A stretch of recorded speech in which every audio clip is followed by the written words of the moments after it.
बताएगा क्योंकि अगर हम उसको महंगाई आसमान छू लिया है, बेरोजगारी चरम पर है एकदम। 1 साल से मोदी जी ने जब से सरकार में आए एकदम रोजगार एकदम चल ही नहीं पा रहा है।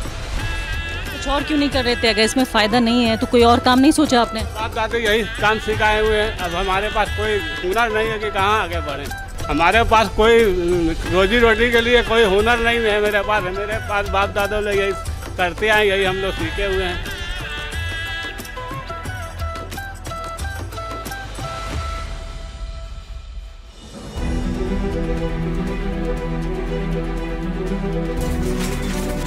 ये चलाना जो मशीन है, पावर लूम या हैंडलूम, ये एक ख्वाहिश है, ज़रूरत है?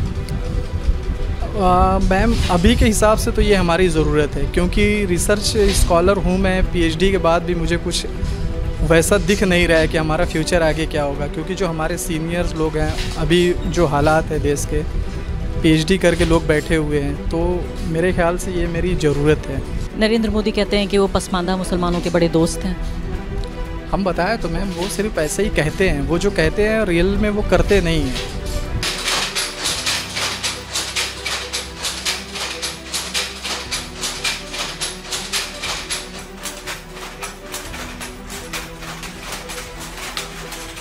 मुझे ये बताइए कि इस साड़ी की कीमत बाज़ार में कितनी होगी, जिसमें आपको सिर्फ 500 रुपया बच रहा है दिन भर की मेहनत के बाद?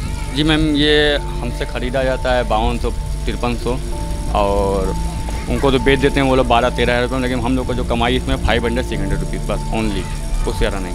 वहाँ पर अगर मैं बैंक चला जाऊँ तो सबसे बड़ा भेदभाव तो यही है कि अगर मेरे नाम के आगे कोई मुस्लिम नाम लग गया तो वो मेरे को लोन नहीं देंगे। वो कहेंगे आपके लोग के लिए लोन नहीं बनाया, आप लोग लोन नहीं ले सकते। यहाँ के जो बुनकर हैं बनारस के, चूँकि इसमें बड़ी तादाद 80-90% मुसलमानों की है, इसलिए ये डिस्क्रिमिनेशन जैसे देश भर में हम देख रहे हैं मुसलमानों के साथ भेदभाव हो रहा है।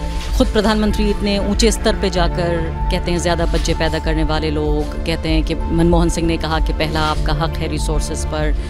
इस तरह के कब्रिस्तान शमशान तक के बयान ऊंचे स्तर से वो दे रहे हैं। तो आपको लगता है ये भेदभाव आपको भी महसूस करना पड़ रहा है कि धर्म की वजह भी है? दोनों चीज़ें हैं। धर्म तो सबसे बड़ा फैक्टर है। इस वक्त हम 300-400 रुपया कमा लेते हैं बस। 300-400 रुपये तो सिर्फ मजदूरी के पैसे मिलते हैं आजकल, जो मनरेगा का मजदूरी है 300 रुपये उसके मिलते हैं। हम लोगों को मजदूरी तो मिल रही है, और क्या मिल रहा है? हम लोग बहुत बुरी हालत से गुजर रहे हैं। देखते हैं कि अंबानी और अडानी की यहाँ शादियाँ होती हैं बड़ी बड़ी, और उसमें आप ही की सिल्क साड़ियाँ पहन के दुल्हनें सजती हैं, और आपकी यहाँ पे ये हालत है, तो कैसा लगता है? हम लोगों को खराब लगता है कि हमें हमारी ही बनाई हुई साड़ी वो लोग पहनती हैं, और हम लोग भूखमरी का शिकार हो रहे हैं। हमारा ये जो धागा डाई करने वाला है वो मतलब नॉन मुस्लिम है। जो तानी जोड़ता है कभी कभी वो नॉन मुस्लिम होता है। जो बढ़ई होते हैं वो मतलब इसके जो कपड़ा बनाने का अगर छोड़ दिया जाए तो इससे जितने जुड़े हुए लोग हैं वो नॉन मुस्लिम हैं। और हमारे उनके यहाँ जाने का संबंध आपको अभी हम कहीं भी लेकर चलेंगे तो वो हमें भैया सलाम करके ही बात करते हैं। नमस्कार, द वायर में आपका स्वागत है। मैं हूँ आरफा खानम शेरवानी। आज आप सबसे एक सवाल पूछना चाहती हूँ। सवाल सियासी नहीं है, सांस्कृतिक है। आप बताइए, आपको मेरे ऊपर ये साड़ी ज़्यादा पसंद है या फिर ये दूसरी साड़ी? कौन सा रंग अच्छा लगा आपको? कौन सा डिज़ाइन अच्छा लगा? ये सवाल हो सकता है कि मेरे चेहरे पे आपको मुस्कुराहट नज़र आ रही हो, लेकिन इसके पीछे दुख की कहानी ये है कि इन साड़ियों की कीमत, ये जो बुनकर यहाँ बुन रहे हैं, बनारस के वो बुनकर जिनको भुला दिया गया है हमारी सरकार और समाज के ज़रिए, हमारी अर्थव्यवस्था से उनको बाहर कर दिया गया है। एक ऐसे देश में जिसको कहा जा रहा है कि दुनिया की तीसरी बड़ी इकॉनमी, तीसरी बड़ी अर्थव्यवस्था बन रही है, इस साड़ी में मुझे जो बुनकर यहाँ बना रहे हैं उन्होंने बताया कि 500 रुपये उनको मिलता है, और दिन भर एक साड़ी को बनाने में कम से कम लगता है। ये 5-6 लाख रुपए की ये मशीन है। इस 5-6 लाख की मशीन के इन्वेस्टमेंट करने के बाद, तमाम तरह की लागत लगाने के बाद, ये साड़ी और ये साड़ी जो हो सकता है आप 15, 20, 25 हज़ार में दिल्ली, मुंबई, कोलकाता में रहने वाले बड़े शहरों में लोग, जिनको जो तमाम मझोले लोग हैं, जो मीडिएटर्स हैं इसके बीच, इतने दाम पर आपको बेचते हैं। इन लोगों को सिर्फ 500 रुपये बचते हैं। 500 रुपये यानी 300 रुपये मनरेगा की मजदूरी है, आप ये सोचिए, और 500 रुपये उस बुनकर को बच रहे हैं जो सैकड़ों साल का जो कला है, संस्कृति है, सभ्यता है, विरासत है, और उसको लेके अपने साथ जो बुनकर चल रहा था उसकी हालत ये है कि फाके हो रहे हैं, पेट पालने के लाले पड़ रहे हैं। और ख़ासकर मैं यहाँ सवाल पूछना चाहती हूँ उन प्रधानमंत्री से जो कहते हैं कि मुस्लिम समाज के वो दुश्मन नहीं हैं। तमाम तरह के नफरती बयान देने के बाद वो अपने मुख से एक शब्द निकालते हैं और वो कहते हैं कि वो पसमानदा मुसलमान, जो बैकवर्ड मुस्लिम्स हैं, पिछड़े मुस्लिम्स, उनके बड़े हितैषी हैं, बड़े हमदर्द हैं। बनारस के कबीरदास, पूरी दुनिया में जिनको लेकर, संत कबीर को लेकर शोहरत है भारत की सभ्यता संस्कृति की।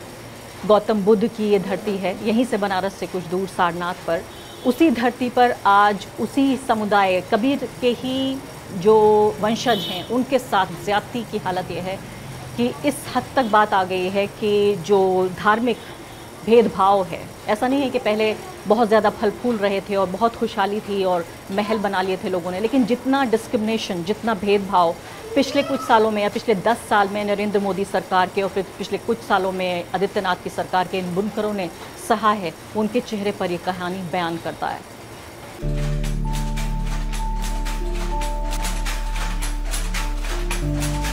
बनारस की इस पिघला देने वाली गर्मी में आप वाकई समझिए मैं द्रव अवस्था में तकरीबन हो चुकी हूँ। कल से यहाँ पहुँचे हुए आपको यहाँ पर हम लेकर आए हैं बुनकरों की कहानी सुनाने के लिए, दिखाने के लिए, वो लोग जो भारत के ज़रिए भुला दिए गए हैं, भारत की सरकार के ज़रिए, समाज के ज़रिए भुला दिए गए हैं।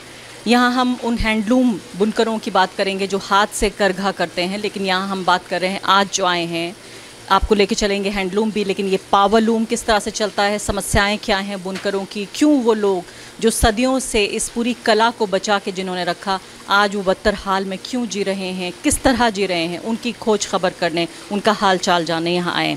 अपना नाम बताइए। जी, मेरा नाम मोहम्मद तालिब है। तालिब साहब, पहले बात तो हमें ये बताइए कि चलता कैसे है आपका ये पावरलूम, और आप हैंडलूम नहीं चला रहे लेकिन पावरलूम चला रहे हैं।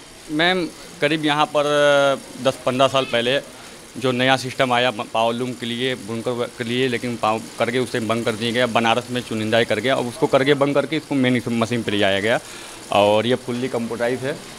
देन पावरलूम ये है, बिजली से चलता है। मैम, आप बोलिए तो ऑपरेट करके इसको दिखाऊं? चला के दिखा दीजिए कि पहले हमें समझाइए कि मशीन से शुरू कहाँ से होता है। मैम, मशीन ऑब्वियसली वहाँ से शुरू होता है, जैसे कि अब वहाँ पर देखिए स्टेबलाइजर है, वहाँ से भी स्विच ऑन है, और यहाँ से भी स्विच ऑन है, यहाँ से भी स्विच ऑन है। अब देन अदरवाइज ये मशीन क्या है? ये मशीन फुल्ली कंप्यूटराइज है। मैम, जैसे कि मैं यहाँ से अपना पेन ड्राइव यहाँ पे लगाता हूँ, पेन ड्राइव तो प्रेजेंट टाइम इसमें नहीं है, और पेन ड्राइव लगाने के बाद इसको मैं फाइल सेटअप करता हूँ। ये हो गया मेरा पोत, इसी में आंचल, इसी में सारी चीज़ें मेरे आते हैं, इसी में सेटिंग हो गया मेरा यहाँ पर।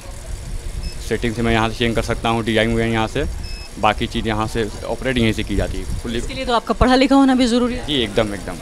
तो उन बुनकरों का क्या जो ये नहीं पढ़ सकते कि डिजिटल स्क्रीन पे क्या लिखा है? उसका क्या है कि एक कारखाने में 4-5 मशीन ऑपरेट होते हैं, जाहिर सी बात है, तो उसमें एक बंदा पड़ा होता ही है, तो वो बंदा अपना मशीन छोड़ के उसको ऑपरेट करता रहता है। उसको एक बार ये डिज़ाइन एक बार लगने पर ही चलना शुरू हो जाता है।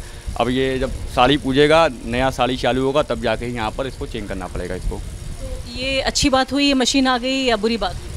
मैम, ऑब्वियसली तो अच्छा तो हुआ, जाहिर सी बात है, अब हम अपडेट हो रहे हैं तो अच्छा तो हुआ, लेकिन अब जिस हिसाब से हमारा इसमें लागत है मैम, तो उस हिसाब से ऑलमोस्ट 3 लाख रुपये मैंने इसको ख़रीदा, और मेरा साड़ी प्रॉफिट ही 500 रुपये पर साड़ी है, तो मैं 3 लाख रुपये कितने दिन तक निकालूंगा आप जान लीजिए। पर डे एक दिन में एक साड़ी उतरते हैं। 3 लाख का आपने मशीन खरीदी है ये? ओनली कंप्यूटर जकार्ड, बाकी दिन वाइज ये 2.5 लाख अलग, 5.5 से 6 लाख रुपये इसको एक मशीन को चालू करने में लगते हैं, 6.5 लाख रुपया। अब उसके बाद मैं इसको मैम पर डे मेरा 500, 1000, 700 रुपये कमाई है। आप जोड़ लीजिए 365 दिन चले तो मेरा कितना प्रॉफिट इसमें हुआ। इसमें हमारा कमाई नाम की इसमें प्रेजेंट टाइम कोई चीज़ नहीं है। एक साड़ी आप कह रहे हैं बन पाती है दिन भर में? बस दिन भर में एक साड़ी, और उस पर 500 रुपये आपको फ़ायदा? बस ओनली मार्जिन मेरा बस 500 रुपीज़ है। और ये धागा, ये सामान वगैरह ये भी आपका है? जी, सब मेरा, ये सब है, ये सब मेरा यहाँ पर रह रहा है। इसको हम लोग परचेज़ करते हैं, उसके बाद अपने हिसाब से इसको डाई कराते हैं, उसके बाद अदरवाइज इसको अपने बिनवाते हैं हम लोग इसको कारगरों से, या खुद चलाते भी हैं। ज़्यादातर तो बनारस में अब तो लोग खुद चलाते हैं, कारगर कहाँ, कारगर तो सब चले गए सूरत, अब यहाँ कारगर बचे कहाँ यहाँ पर हैं। तो मुझे ये बताइए कि इस साड़ी की कीमत बाज़ार में कितनी होगी जिसमें आपको सिर्फ 500 रुपया बच रहा है दिन भर की मेहनत के बाद? जी मैम, ये हमसे ख़रीदा जाता है 5200, 5300, और उनको तो बेच देते हैं वो लोग 12-13 हज़ार रुपये, लेकिन हम लोग को जो कमाई इसमें 500-600 रुपीज़ बस ओनली, उससे ज़्यादा नहीं। आप ही कह रहे हैं कि अगर जो साड़ी अगर मैं 12,000 की ख़रीद रही हूँ उसमें बुनकर को सिर्फ 500 रुपये मिल रहा है? जी एकदम ऑब्वियसली एकदम उतना ही मिलता है, उससे ज़्यादा बुनकर को 1 रुपया नहीं मिलता। बुनकर का हालत बनारस में इस टाइम बहुत ख़राब है। इस टाइम में देख रहे हैं आप कितने दुख की बात है। अगली बार जब भी आपसे कोई कहे कि बनारसी साड़ी आप पहन रहे हैं और आप इठला के किसी महफिल में किसी पार्टी में जब जा रही हों तो इनके बारे में ज़रूर आप सोचिएगा और देखिएगा कि कैसे ये 500 रुपये सिर्फ उस व्यक्ति को मिल रहे हैं जो आपके लिए वो खूबसूरत साड़ी बना रहा है जिसमें आप इठला के अपना पल्ला लहरा कर पार्टी में छा जाना चाहती हैं। इस वक्त मेरे साथ इम्तियाज़ यहाँ मौजूद हैं जो एक बुनकर तो हैं पेशे से, ख़ानदानी उनका पेशा है बुनकरी का, लेकिन साथ साथ PhD स्कॉलर हैं बनारस हिंदू यूनिवर्सिटी काशी विश्वविद्यालय में। अब आप इस बात का अंदाज़ा लगाइए कि एक व्यक्ति जो यहाँ की संकरी गलियों से निकलकर वो पहुँचा BHU, लेकिन उसके हालात क्या हैं जानने की कोशिश करते हैं। इनको अच्छे तरीके से मालूम है इस जगह का इतिहास भी, इस जगह का भूगोल भी और अर्थशास्त्र भी। इम्तियाज़, सबसे पहले बताइए, आपकी पता चला आप भी पहले अपना मशीन चला के जाते हैं, ये खड्डे चला के फिर यूनिवर्सिटी पहुँचते हैं? जी मैम, ये हम लोगों का ख़ानदानी काम है और बचपन से ही मैं इसी में पला बड़ा हूँ, तो इस काम को मैं करने में मतलब कभी शर्माया नहीं। और अभी भी मैं रिसर्च के बाद जब मैं यूनिवर्सिटी से शाम को आता हूँ तो रात को अमूमन 2-4 घंटे पावर लूम चला कर ही फिर सोता हूँ। फिर सुबह उठकर अर्ली मॉर्निंग 1-2 घंटा चलाना, फिर 10 बजे तक यूनिवर्सिटी पहुँच जाना। ये मेरा रूटीन 2010 से लेकर अभी तक ऐसे ही चलता रहा है। और हम लोगों को इसको सीखना नहीं पड़ा क्योंकि ये हमें विरासत में मिली है, हम इसी में पैदा हुए, बचपन से इसको देखते रहें। तो कोई भी डिज़ाइन हो, जैसे भी डिज़ाइन हो, कोई भी पावर लूम हो, प्लेन हो, जकार्ड हो, पिकम पिक हो, या फिर जो अभी मेमोरी कार्ड वाली आ रही है, वो सबको मैं आराम से चला लेता हूँ मैं। तो ये चलाना जो मशीन है पावर लूम या हैंड लूम, ये एक ख्वाहिश है, ज़रूरत है? मैम, अभी के हिसाब से तो ये हमारी ज़रूरत है क्योंकि रिसर्च स्कॉलर हूँ मैं। PhD के बाद भी मुझे कुछ वैसा दिख नहीं रहा है कि हमारा फ्यूचर आगे क्या होगा, क्योंकि जो हमारे सीनियर्स लोग हैं, अभी जो हालात है देश के, PhD करके लोग बैठे हुए हैं, तो मेरे ख्याल से ये मेरी ज़रूरत है ऐसा करना है। क्योंकि मेरे जो मुझसे छोटे 2 भाई हैं वो दोनों भी पढ़ाई कर रहे हैं और वो दोनों भी इसी काम को करते हैं। हम लोग 3 भाई हैं और हम लोगों ने अपने काम को बांटा हुआ है कि रात को मैं काम करूंगा क्योंकि मैं रात को आ जाता हूं, और जो मेरा भाई है वो रात को अपनी स्टडी करता है, वो रात को नहीं करता है इसको, और वो अर्ली मॉर्निंग चला जाता है, फिर वो मदरसे में पढ़ता है। तो इस तरीके से हम लोगों ने इसको 3 पार्ट में बांटा हुआ है। पहले मेरे वालिद साहब थे तो दिन को वो देख लेते थे काम, गिरस्ता के यहाँ से धागा लाना। हम लोग ये जो है मैम, मतलब हमारे ऊपर भी एक क्लास है जो गिरस्ताओं की श्रेणी है, जो महाजन हैं, जो गद्दीदार हैं, वो हमें ये धागा देते हैं तब हम इसको बिनते हैं। अब इसको बिनने के बाद हमें सिर्फ मजूरी ही मिलती है। तो इतना पढ़ने के बाद, PhD की उपाधि लेने के बाद भी मुझे लगता है अभी भी मैं मजदूर ही हूँ, और कभी कभी मुझे खुशी भी होती है कि चलो मैं मजदूर हूँ। एक PhD मजदूर, हाँ कह सकती हैं आप, PhD धारी मजदूर।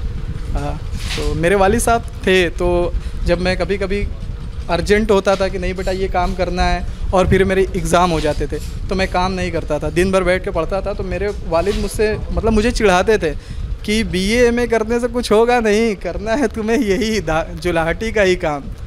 तो अब मुझे लगता है कि उनकी बातें ये सही है, क्योंकि क्या रहते वो जिस तरीके के हालात हैं, जैसा देश चल रहा है।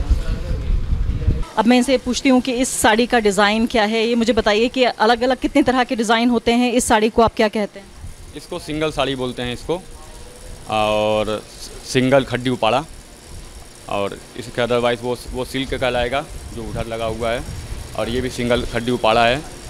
अब जैसे पार्टी डिमांड तो फिलहाल अभी सिंगल खड्डी उपाड़ा है, तो अभी यही चल रहा है। बाद में वो जब जैसे भी मीनाकरी बोल दी हैं या अल्फी बोली या जामदानी बोल दी हैं, तो वो चलता रहता है, चेंज होता रहता है। लेकिन प्रेजेंट टाइम क्या है कि अभी सिंगल का ही क्या है कि गर्मी सीजन है, तो यहाँ पर भी लाइटली साड़ी का डिमांड ज़्यादा है। लाइटली क्या होता है, इसमें मीना पड़ जाएगा तो वो लाइटली नहीं रहेगा, वो उसमें वेट आ जाएगा, और गर्मी में लाइटली साड़ी ज़्यादा बिकते हैं, तो इसीलिए भी सिंगल चल रहे हैं। जब विंटर सीजन आएगा तो इसमें बाना धागा चेंज हो जाएगा, मूंगा लगा सकते हैं, उसके अलावा इसमें मीना भी हम लगा सकते हैं, लेकिन गर्मी के सीज़न में हमारा सिंगल ही चलता है। तो ये सब कुछ आपको, ये इतनी जानकारी, इतनी नॉलेज कहाँ से आई कि कैसे बनाना है, क्या करना है? जी मैम, कहावत सुनिए ना, बुनकर लोग को सिखाने की, जोलाहा को सिखाने की आवश्यकता नहीं पड़ती, वो खुद सीख जाते हैं। अदरवाइज जैसे आप कहते हैं मल्लाहा के बच्चे को सिखाने की आवश्यकता नहीं होती, वो तैरना खुद सीख जाते, तो उसी तरह बुनकर समाज है, उनको सिखाने की आवश्यकता नहीं होती, वो खुद सीख जाते हैं, वो अपने आप में सक्षम खुद होते हैं। खुद अपने आप में सक्षम है। ये बताइए कि कितनी जनरेशन्स आपकी ये बनाती रही हैं साड़ियाँ? जब से मैं पैदा हुआ तब से तो मैं देख रहा हूँ, पापा जी भी इसी में थे और पापा तो बता रहे थे कि मेरे पापा थे वो भी इसी में थे, तो ऑलमोस्ट मेरे हिसाब से 100 ईयर से मेरी फैमिली इसी में है।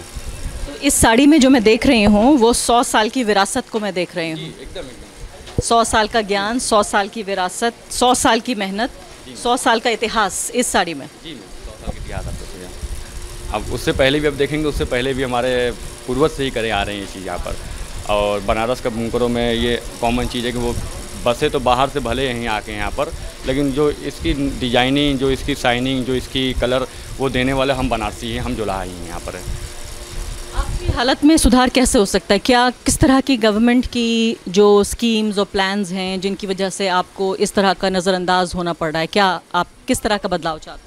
मैम जाहिर सी बात है, किसी को अगर बदलाव लाना है तो ऑपरेट करना है तो सबसे पहला चीज़ कि जो बिचवलिया हमारे बीच में होते हैं उनको पर लगाम लगाई जाए। अगर हमसे कोई साड़ी 5200 5400 को परचेज़ की जा रही है तो उनको वो बेच रहे हैं 12,000, तो उसमें तो कम से कम हमें भी 7,000 7,500 8,000 हमसे परचेज़ करना चाहिए, लेकिन वो रेट बढ़ाने के नाम पर कुछ नहीं करते। अदरवाइज़ अभी चल रहा है मंदा सीजन, तो अब भी इस टाइम भी पेमेंट के टाइम हम पेमेंट लेने जब जाते हैं तो पेमेंट देने के बाद भी 10% हमसे सेल टेस्ट काटा जाता है, मतलब कि वो डिस्काउंट काटा जाता है कि आपको 10% डिस्काउंट आपको देना है, बिकॉज वो अपने यहाँ 20% डिस्काउंट रखे हैं और वो 20% डिस्काउंट में से अपने पास से 10% देंगे, 10% हमसे ले लेते हैं। यानी कि ऑलमोस्ट ये मंदे भर में 3-4 महीने भर में हम लोग का प्रॉफिट वो 0 पे ही टिक जाता है, कुछ बचता नहीं, बस रनिंग कंडीशन है। इन बुनकर अपना खाने पीने गुजारा कर लेता है, बाकी कोई चीज़ उनके पास नहीं है। मुझे बताइए कि अक्सर इस बात को कहा जाता है कि भी देखिए ये तो ग्लोबलाइजेशन का जो वैश्वीकरण हुआ उसका एक नुकसान हुआ कि जो हाथ से काम करने वाले लोग थे उनका काम बर्बाद हुआ, चाहे वो मुरादाबाद के तांबे के काम करने वाले लोग हों, चाहे वो मिट्टी से बर्तन बनाने वाले लोग हों, या फिर ये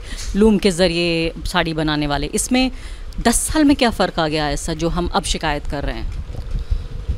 10 साल का फ़र्क ये मैम, देखिए जो अभी प्रेजेंट टाइम की गवर्नमेंट है ना वो दिखावे पे सिर्फ प्रचार प्रसार पे काम करती है। वो पुरानी चीज़ को जैसे कि उसको मेकअप करके बस प्रमोट कर देती है, ज़मीनी स्तर पे उनका कुछ नहीं होता है, वो झूठा प्रचार करते हैं। जैसे कि हम लोग जब भी देखते हैं, आप किसी भी गवर्नमेंट के शासनकाल में देखेंगे, कार्यकाल में देखेंगे, तो वो कभी मतलब इतना ब्लेम नहीं करते हैं कि हमारे साथ गलत हो रहा है। मैं आपको 2-4 ऐसे मिसाल देता हूँ।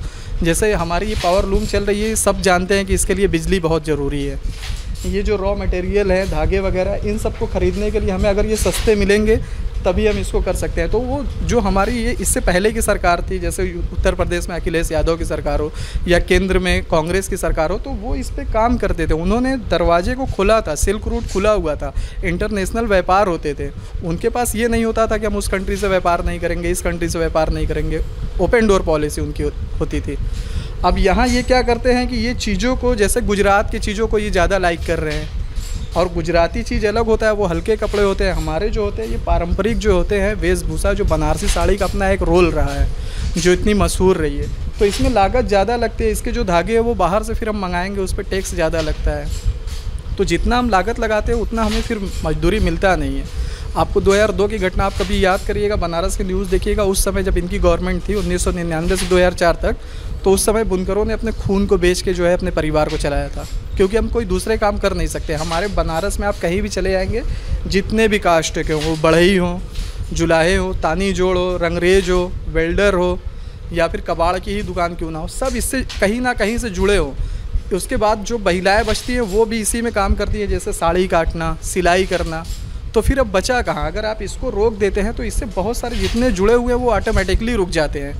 बनारसी साड़ी एक हिसाब से ये कह दीजिए कि एक रेल है, ट्रेन है, और ये जो बनारस का कारोबार है वो इसका इंजन है। अगर वो रुक गया तो फिर पीछे पूरा डब्बा, जितने इससे जुड़े हुए मजदूर हैं, सब रुक जाते हैं। और इसको आप जानने के लिए चाहेंगे तो एक है नीता कुमार, उनकी एक किताब है द आर्टिसेंस ऑफ बनारस, उसमें इस बात को उन्होंने एकदम अच्छे से डील किया है। द आर्टिसेंस ऑफ बनारस में वो जितने भी बनारस के जो है, मतलब वो ये बताती हैं कि ये पेशेवर है, ख़ानदानी है, इसके अलावा उनको दूसरे किसी काम में मज़ा ही नहीं आता है, और वो दूसरे काम को अपना नहीं पाते हैं, क्योंकि हमारे जो काम है, पेशे हैं, वो हमारे जातियों से जुड़े हुए हैं। जैसे अब हम बुनकर हैं तो अब हम रंगरेज में शादी नहीं कर पाएंगे, कोई बढ़ई है तो वो लोहार से शादी नहीं कर पाएगा, कोई डोम है तो वो लोहार की लड़की से शादी नहीं कर पाएगा। जैसे उधर क्लास है वैसे हमारे यहाँ भी क्लास है। सैकड़ों साल का इतिहास है। बिल्कुल मैम, ये समझ लीजिए सैकड़ों साल का तो हम नहीं बता सकते। जहाँ तक मेरी स्टडी रही है 70-81 के बाद से ये चलता आ रहा है। जब से बनारस जो है, बनारस स्टेट बना है, उसके बाद की ये चीज़ें रिकॉर्डेड है। क्योंकि इन सब का जो बनारस गजट हो गया, HR नेवल की, उसमें मिलता है, जेम्स प्री सब के आर्टिकल्स में मिलता है, और जो लोग लिखते हैं, बसंती रमन लिखती है, उनमें मिलता है, जिनी जिनी बिजनी चतरिया जो है डॉक्टर अब्दुल बिस्मिल्लाह के, उनमें सब पूरा इतिहास पड़ा हुआ है। आप कह रहे हैं 700-800वीं शताब्दी के जिक्र कर रहे हैं आप? नहीं, मैं अभी तो 18th सेंचुरी की बात कर रहा हूँ। अगर बनारसी साड़ी के इतिहास की बात की जाए तो ये तो मैम मतलब क्या, कहीं मैंने सुना था, जैसे हमारे जो सरदार महतो होते हैं, तो वो एक बार पंचायत में ये बता रहे थे कि गौतम बुद्ध जब एक्सपायर मतलब डेथ कर गए थे, तो उनको यहाँ से ही कफन उनका जो बन के गया था, मलमली कफन यहीं से बन के गया था।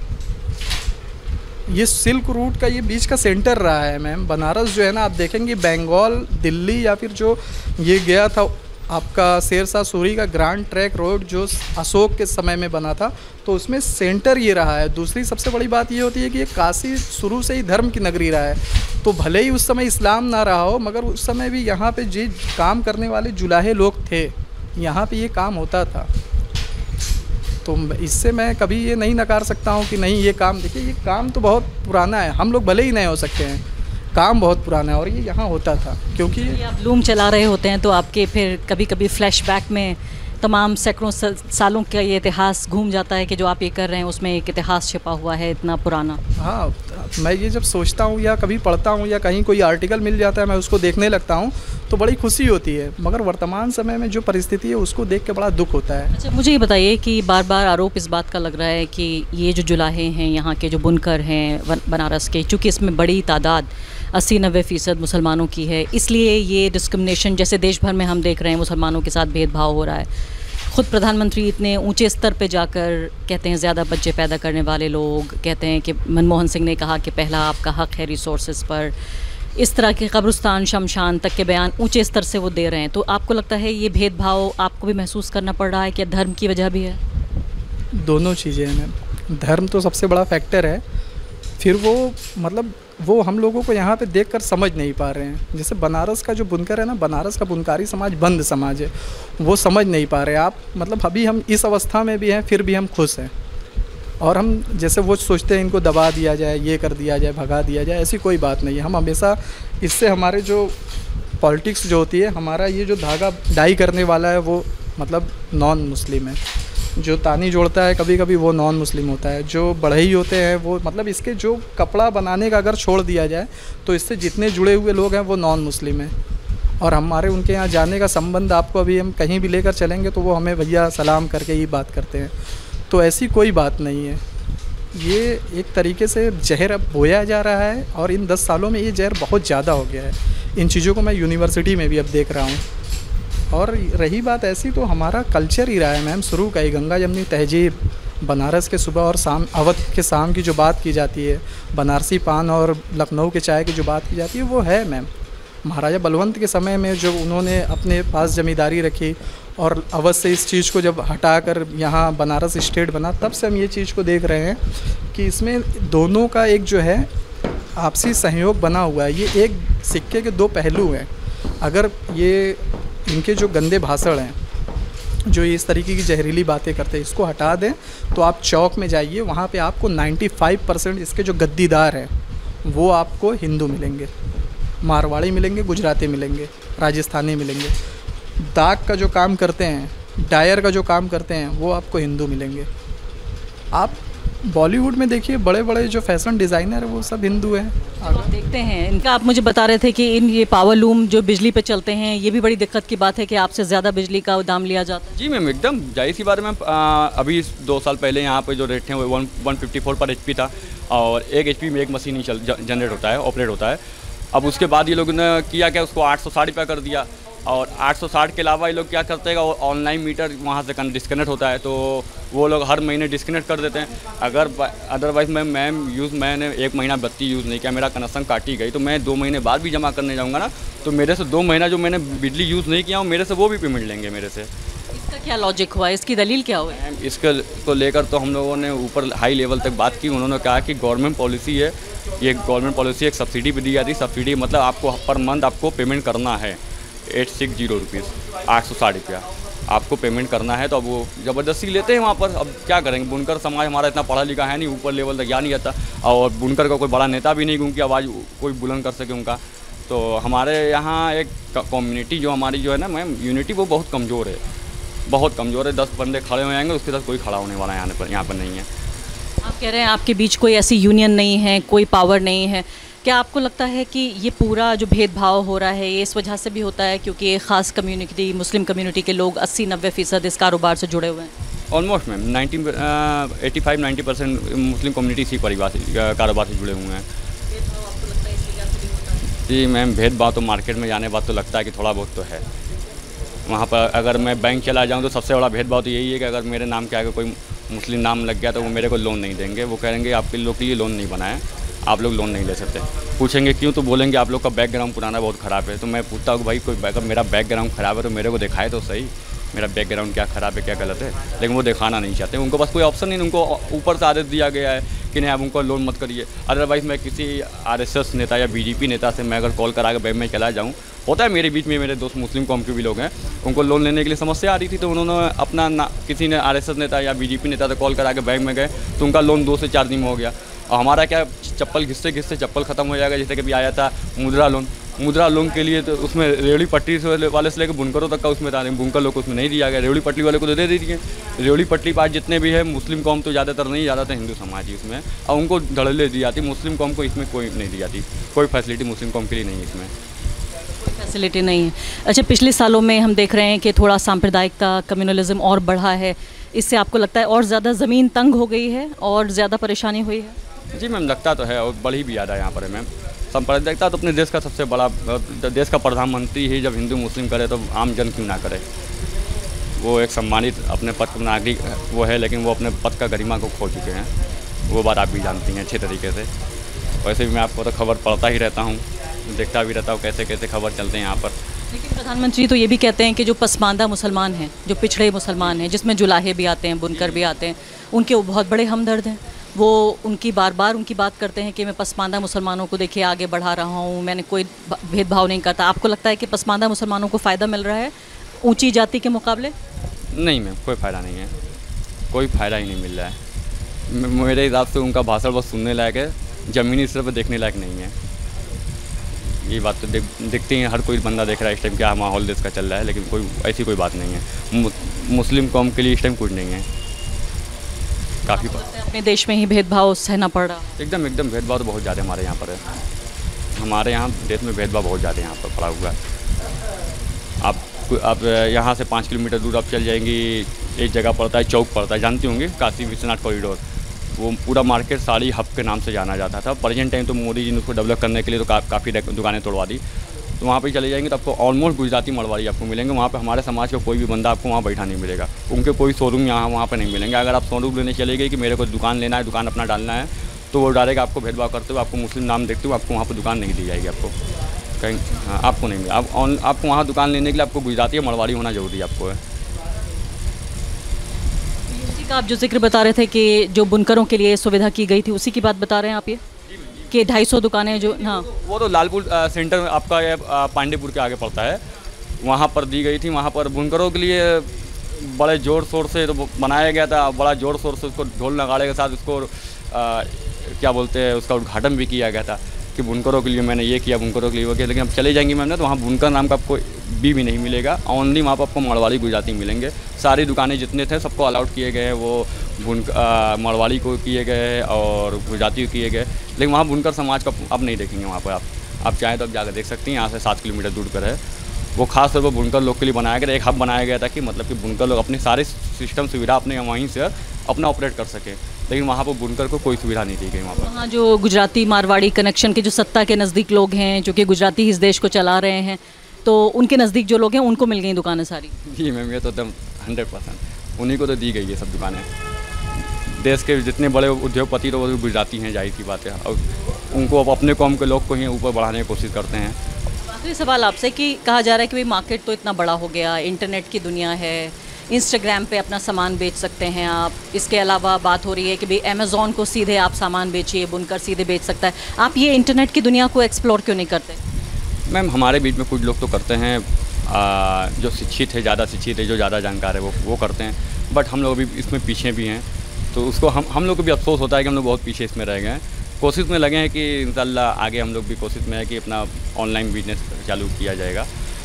तो अब 2-3-4 महीना का जो दे रही है, अब तो सरकार ऐसी चल रही है, वेट लोग कर रहे हैं कि कैसे ये सरकार जाए तो खुद इंसान अपना धंधा शुरू करेगा। ऐसा लग रहा है आपको कि अगर पलट गई गवर्नमेंट पलट गई तो आपके दिन पलट जाएंगे? एकदम 110% मैम।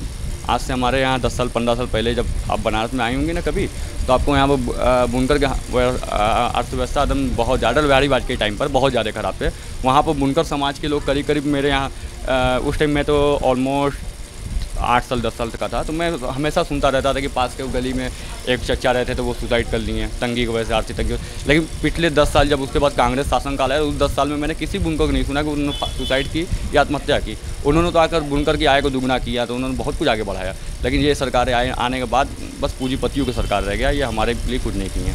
फैशन डिज़ाइनर्स को आप देखते हैं कि अंबानी की जो शादी हो रही है बेटे की, उसमें हम देखते हैं कि सब बनारसी साड़ियों की झड़ी लगी हुई है। न सिर्फ कि हिंदुस्तानी मेहमान पहन रहे हैं, उनकी बहुएं पहन रही हैं, बेटियां पहन रही हैं, बीवी पहनती हैं उनकी, बल्कि जो विदेशी मेहमान आ रहे हैं, गोरे मेहमान आ रहे हैं, वो भी बनारसी साड़ियाँ पहन रहे हैं। तो ऐसे में जब आप ये सब चीज़ें तस्वीर पर देख रहे होते हैं, तस्वीरें कभी इंस्टाग्राम पे, कभी TV पे, कभी आप देखते हैं कि बड़ी फिल्म एक्ट्रेसेस साड़ियों को लहरा रही हैं अच्छी खूबसूरत फ़िज़ाओं में, तो आपको क्या लगता है?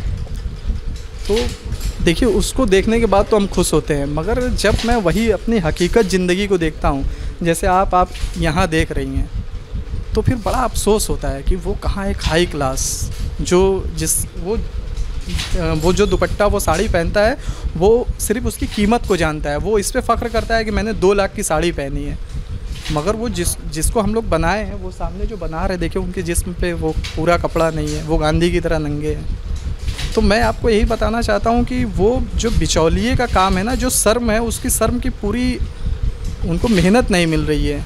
आखिरी आदमी अगर उसको इस तरीके से पहन के जब मार्केट में चले, तब उसको पूरा माना जाना चाहिए कि हाँ, ये चीज़ इन्होंने सही कही है।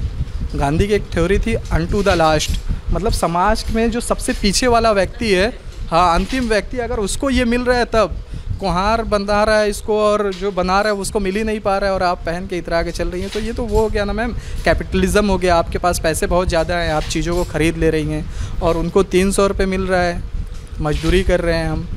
तो इसमें मेरे ख्याल से जो पहन भी रहे हैं उनको भी एक बार समझना चाहिए। जो गरीबी की मार तो पड़ रही है आपके ऊपर, फिर ये निचली जाति के लोग हैं, ये भी मार पड़ रही है कि सैकड़ों साल से इग्नोर किया गया, और तीसरी मार अब धर्म की भी पड़ रही है। लेकिन नरेंद्र मोदी कहते हैं कि वो पसमानदा मुसलमानों के बड़े दोस्त हैं। हम बताया तो मैम, वो सिर्फ ऐसे ही कहते हैं, वो जो कहते हैं रियल में वो करते नहीं हैं। वो उन्होंने ऐसे कह दिया कि मैं पसमानदा मुसलमानों का दोस्त हूँ। आप बताइए उन्होंने जो भी काम किया हो, अगर हम नोटबंदी को देखें तो उसमें कौन सबसे ज़्यादा, मतलब आप कितने अमीरों को आपने देखा, कितने बॉलीवुड के एक्टरों को देखा, मोदी साहब को छोड़ दीजिए, उन्होंने तो अपनी माँ को भी लाइन में लगाया था, उनके अलावा मतलब कौन गया था लाइन में लगने। सबसे ज़्यादा तो हम परेशान हुए इसमें, तो बुनकर एकदम उस समय टूट गया। उसके बाद उन्होंने GST ला दी। GST, हम धागा खरीदने जा रहे हैं, पहले जो 700 का खरीदते थे उसमें 28% GST जोड़ दिया। अब 700 में 28% आप जोड़ दीजिए, वो ऐसे ही ऑटोमेटिकली 850 का माल हो गया, और साड़ी का रेट उतना ही है और हमारी मजदूरी बढ़ ही नहीं रही है। तो हम महंगा खरीद कर भी ला रहे हैं और फिर उसको उतने का ही बेच रहे हैं, 1000 रुपये की ही साड़ी। तो हमें ही तो उधर से कम हो रहा है ना, लागत कम हमें ही मिल रही है। तो उसके बाद क्या करते हैं, कोरोना आ गया। कोरोना में उन्होंने क्या किया, बुनकरों के लिए कुछ बताया? मैम देखिए, सबसे ज़्यादा इंडिया जो है यहाँ कृषि प्रधान देश है, यहाँ रोटी, कपड़ा और मकान, ये 3 चीज़ें जो है सबसे ज़्यादा ज़रूरी है। तो इसमें जो सबसे ज़्यादा ठगा जा रहा है, पहले आता है किसान। आप रेशियो उठा के देखिए, इधर आप बीदर, बरार, महाराष्ट्र का जो बीच का सेंटर का एरिया है, सबसे ज़्यादा वहाँ पे सुसाइड कर रहे हैं किसान। क्यों कर रहे हैं, जबकि बड़ी बड़ी स्कीमें चलाई जा रही हैं किसानों के लिए, कोई भी सरकार हो। फिर उसके बाद दूसरा आप हम लोगों को देखिए, बुनकरों के लिए बहुत बड़ी बड़ी स्कीमें चला रही है। अरे हमने तो 4 बार नेट निकाला है, हम तो PhD कर रहे हैं, वो भी अच्छी सेंट्रल यूनिवर्सिटी से कर रहे हैं। अच्छे जो हमारे सुपरवाइज़र है वो प्रोफेसर ताबिर कलाम, इतने अच्छे सुपरवाइज़र है। अब उनकी मार्गदर्शन में, उनके बताए हुए रास्ते पे चल के हमारे आर्टिकल जो होते हैं बेस्ट होते हैं। हम इस काम को करके भी कर रहे हैं। अगर हमें सबके बावजूद भी कुछ नहीं मिल रहा है, और हमारी तरह बहुत सारे लोग हैं, आप इस मोहल्ले में चले हैं, कोई बच्चा ऐसा नहीं मिलेगा जो BA MA कम से कम इंटर किया ना हो, मगर सब बेचारे पावर लूम चला रहे हैं, क्योंकि एग्ज़ाम इतने टफ हो जा रहे हैं। आप ये कह रहे हैं कि मान लेते हैं कि ये फ़ायदे का धंधा नहीं बचा, चाहे कई सौ साल से आपके लोग कर रहे थे, लेकिन इसके बाहर भी कोई जीवन नहीं है। यानी कि जो चक्र है वो ये चल रहा है कि अगर आप पढ़ लिख जाएं, आप बुनकरी ना करें तो चलिए पढ़ लिख लेते हैं, पढ़ लिख लेंगे तो आप नौकरी करना चाहेंगे, नौकरी नहीं मिलती वापस बुनकरी में आ जाते हैं, तो ये चक्र लगातार चलता रहता है, ये आप कह रहे हैं। ठीक है।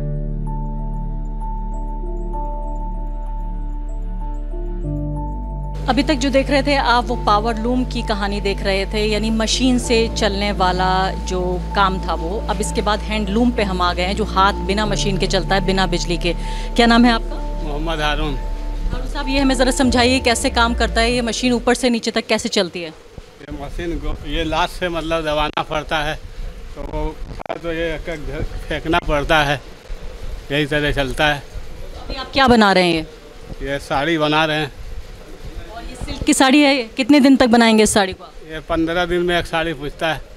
15 दिन तक एक साड़ी बनाते रहते हैं आप? और कितना आपको फ़ायदा हो जाता होगा दिन में? कितना फ़ायदा क्या, मुझे मजदूरी मिलता है 15 दिन में, इसका 4000 रुपया मजदूरी है बस।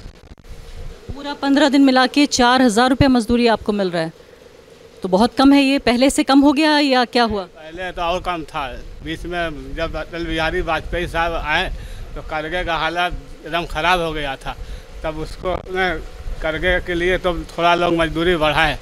अब कुछ दिन से एकदम मजदूरी इसी पर टिका हुआ है, महंगाई आसमान छू लिया है, बेरोजगारी चरम पर है एकदम।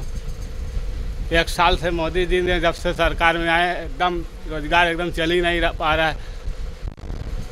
आपको अटल जी के समय याद है कि वहाँ बेहतर हो गया थे हालात? नहीं, बहुत बुरा हालात हो गया था, करगे एकदम बंद हो गया था, काफ़ी गिरफ्तार ज़मीन 200 हो गए, पार्टी बैठ गए। फिर दूसरे गिरफ्तार जब कांग्रेस मनमोहन सिंह आए तो 10 साल में उन्होंने बहुत गिरफ्तार खड़े हुए, तब धीरे धीरे करगे चालू हुआ।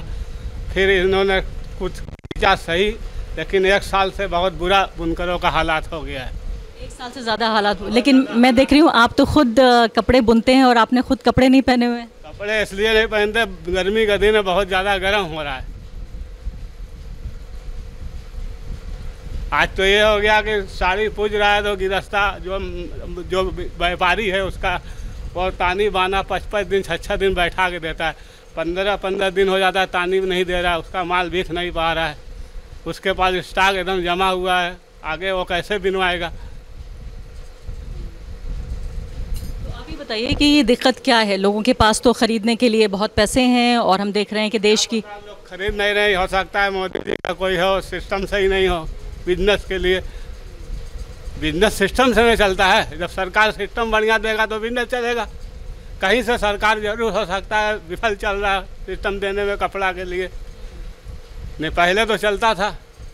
1 साल से एकदम बहुत ज़्यादा मार पड़ गया है, जैसे दाल में नमक छोड़ रहे थोड़ा से, बस उसमें ही काम चल रहा है।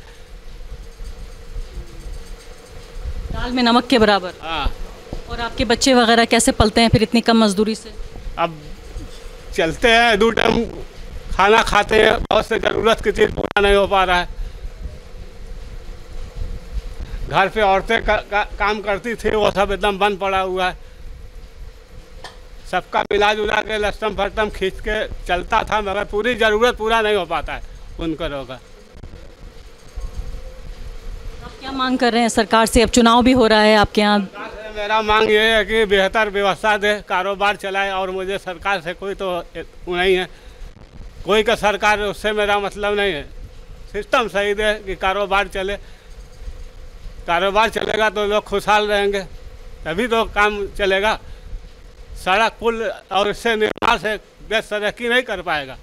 देश तो तरक्की जब रोजी रोटी चलेगा, लोगों के पास 4 पैसा रहेगा तो वो मकान भी बनवाएगा, अपने बच्चों का शादी भी करेगा, सब ने करेगा। आप कुछ और क्यों नहीं कर रहे थे? अगर इसमें फ़ायदा नहीं है तो कोई और काम नहीं सोचा आपने? बाप दादा यही काम सिखाए हुए हैं, अब हमारे पास कोई हुनर नहीं है कि कहाँ आगे बढ़ें, या फिर मुड़ पर झुग्गा फरसा लेके चलें तब भी वही हाल होगा।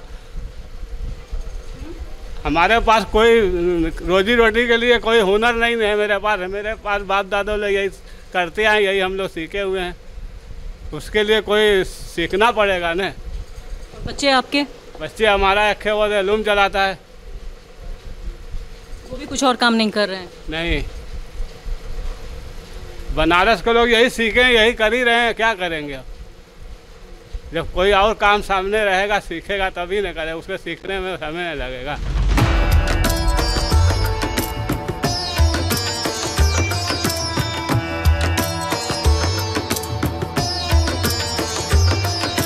द वायर के और वीडियोस देखने के लिए सब्सक्राइब करें और बेल आइकन पर क्लिक करें। स्वतंत्र पत्रकारिता की आर्थिक मदद करने के लिए डिस्क्रिप्शन में दिए गए लिंक पर जाएं और अपनी राशि चुनें।